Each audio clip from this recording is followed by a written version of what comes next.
Hello friends, welcome back to the channel. इससे पिछले वाले वीडियोस में हमने मैश एनालिसिस के बारे में पढ़ा। मैश एनालिसिस से रिलेटेड एक दो प्रॉब्लम सॉल्व किए।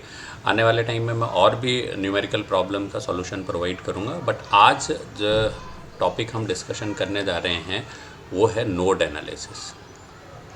तो जिस तरीके से हमने मैश एनालिसिस पढ़ा था, इसी तरीके से हम नोड एनालिसिस की बात करेंगे और नोड एनालिसिस लगाएंगे, किस तरीके से लगाएंगे, क्या क्या उसके स्टेप्स हैं, तो हम उनके बारे में आज डिस्कशन करेंगे। आगे बढ़ने से पहले मैं आपको याद दिला दूं कि अगर आपने अभी तक चैनल को सब्सक्राइब नहीं किया है, या जो मैं आपको हर बार बोलता हूं कि 3 काम जो केवल आप ही कर सकते हैं, लाइक, सब्सक्राइब एंड शेयर, आपने अभी तक अगर वो नहीं किया है तो आप ये तीनों काम ज़रूर कीजिए। और नोड एनालिसिस से पहले अगर आपको मैश एनालिसिस के बारे में जानना है तो आप यहाँ पर क्लिक करके देख सकते हैं। आपको आई बटन क्लिक करेंगे तो आपको मैश एनालिसिस के बारे में और उससे रिलेटेड प्रॉब्लम्स की इन्फॉर्मेशन या उनसे रिलेटेड वीडियो आपको मिल जाएंगे। तो नोड एनालिसिस, सबसे पहले मैं एक एग्ज़ाम्पल कंसिडर करता हूँ कि ये एक एग्ज़ाम्पल ले रहा हूँ मैं।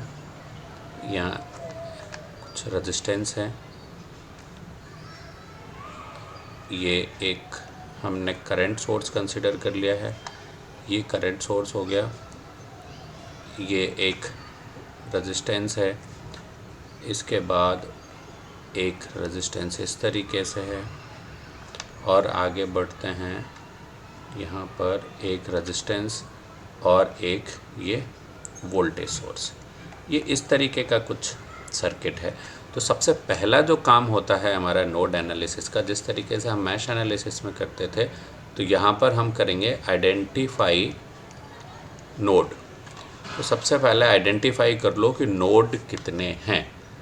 ठीक है, जब आप नोड आइडेंटिफाई कर लोगे तो जब उसके बाद का काम शुरू होता है। तो मैं अगर इस सर्किट की बात करता हूँ और नोड से रिलेटेड आपको डेफिनेशन जाननी है तो नोड क्या है, तब भी आप आई बटन पर क्लिक करके देख सकते हैं कि नोड क्या होता है। तो यहाँ पर हमने आइडेंटिफाई किया कि ये हमारा हो गया नोड 1, और ये हो गया हमारा नोड 2, और थर्ड नोड होगा हमारा यहाँ कहीं, जहाँ पर ये सारे एलिमेंट्स कनेक्टेड हैं। तो हमने आइडेंटिफाई कर लिए नोड कि यहाँ पर 3 नोड हैं। इसके बाद यहाँ पर जो दूसरा पॉइंट है वो ये है कि एज्यूम 1 नोड एट 0 पोटेंशियल। एक नोड को हम 0 पोटेंशियल पर मान लेंगे। तो हम या 0 या ग्राउंड, तो ये जो थर्ड नोड है इसको हम ग्राउंड पोटेंशियल पर मान लेते हैं। नेक्स्ट स्टेप जो है, लेवल वोल्टेज एट नोड्स। तो नोड्स हमारे पास कितने थे, V1, V2। जो फर्स्ट नोड है यहाँ का हमने वोल्टेज मान लिया V1, सेकेंड नोड का वोल्टेज हो गया हमारा V2, और ये जो थर्ड नोड है इसको हमने ग्राउंड पोटेंशियल पे माना है, तो ये हमारा हो गया इसका वोल्टेज 0। और इसके बाद जो नेक्स्ट स्टेप है वो है apply KCL at all nodes separately. जितने भी नोड हैं उन सब पर KCL लगाइए अलग अलग।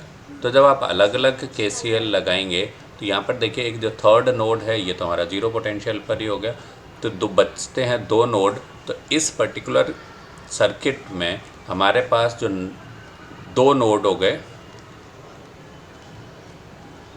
2 नोड बच रहे हैं एक्चुअली। तो इक्वेशंस जो हमारे पास बचेंगे वो इक्वेशन बचेंगे 2 नोड हैं, तो दोनों नोड पर हम अलग अलग KCL लगाएंगे, तो 2 इक्वेशन बचेंगे, क्योंकि तीसरे नोड को हमने 0 पोटेंशियल पर मान लिया है। तो KCL लगाने के बाद आपके पास जितने भी बचे हुए नोड हैं, अगर मान लेता हूँ मैं n नोड्स हैं, तो n नोड्स में से एक नोड को आप 0 पोटेंशियल पर मान लेते हो, 1 नोड इज रेफरेंस, तो रिमेनिंग नोड्स बचेंगे n-1। तो जो आपके पास नंबर ऑफ अननोन या नंबर ऑफ इक्वेशंस की बात करूँ तो इक्वेशन बचेंगे n-1। तो अगर आपके पास 3 नोड हो रहे हैं तो एक को आप रेफरेंस मानोगे, 2 इक्वेशन बचेंगे। 4 नोड है तो एक को रेफरेंस मान लोगे, 3 इक्वेशंस बचेंगे। तो इस तरीके से नोड एनालिसिस में कोई भी सर्किट है उनमें ये स्टेप्स यूज़ करके आपको इक्वेशंस बना लेना है, और देन इक्वेशंस को सॉल्व करके आप नोड वोल्टेज आसानी से कैलकुलेट कर सकते हो। आगे आने वाले वीडियोस में मैं इसके सॉल्व्ड एग्जाम्पल के बारे में भी डिस्कशन करूँगा। तब तक के लिए आप चैनल से जुड़े रहिए। जुड़ने के लिए आपको पता है आपको 3 काम करना है, लाइक, सब्सक्राइब एंड शेयर। और मैं फिर से याद दिला दूँ, ये काम केवल आप और आप ही कर सकते हैं। तो मिलते हैं नेक्स्ट वीडियो में, तब तक के लिए bye bye, thanks for watching.